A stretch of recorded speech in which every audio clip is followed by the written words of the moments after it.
After a year of YouTubing, I've decided that I really enjoy this and I want to carry on. So for those of you who subscribe and watch my videos, thanks ever so much. It's really appreciated. And if you're new to me, please subscribe, watch my videos, like and comment. Everything that you do really helps me grow my channel. For the ones that have already been with me for a while, you might notice a new bike. The KTM 890 SMT. I've had my time with it, 14 months. She's been traded in, and I've got this 2025 Honda 750 XADV. And you might be wondering, what? You've bought a scooter? Well, yeah, I mean, it's a scooter. That's what it's classed as, but it's as close as I can imagine a scooter to be to a motorbike. So I'm hoping, my plans are for the coming, let's say, year and a half, I'm going to put a bunch of stuff on it. So I've already got a bunch of stuff that I've bought in.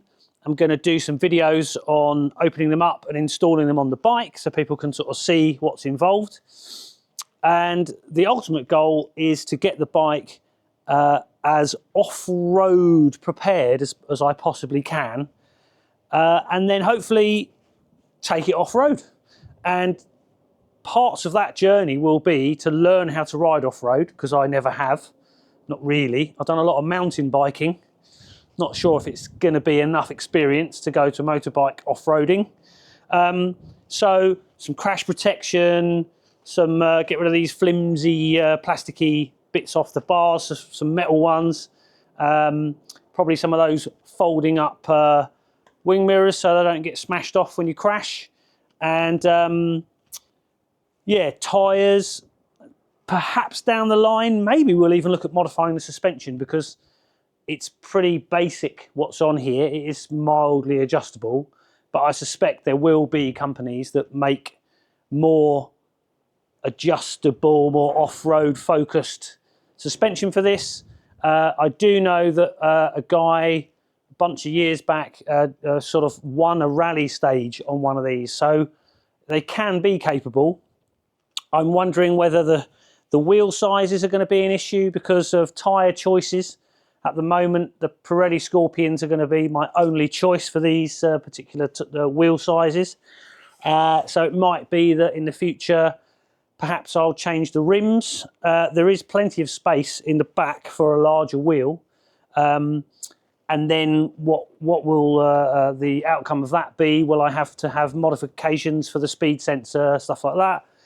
I might take it for someone to tune it to see what it's like as stock and whether there's any extra power there, because perhaps for the Euro 5 Plus, they've dumbed it down. So I want to sort of really delve into whether this is an ADV or is it just a scooter for going around town. So thanks very much for watching me, and I really hope that I'll be able to gather some new subscribers and get to my 1,000 subscriber goal within the next 8 months, maybe a year. And thanks to everybody who watches my videos, and please come along for the journey for 2025, 2026 and beyond. I'm going to be doing other stuff like test riding bikes as well. I've also got a trip coming up to do with the Moto Pro Works stickers. So this bike is going to be scanned so that they can make the stickers, and then we're going to hopefully have a design made up specifically for this bike. So I suspect that's coming up in the very near future, so it'd be cool if you could subscribe and watch that. And then perhaps a little bit of a question: would you say this was a scooter or a motorbike? So comment down below what you reckon, scooter or motorbike. Thanks for watching.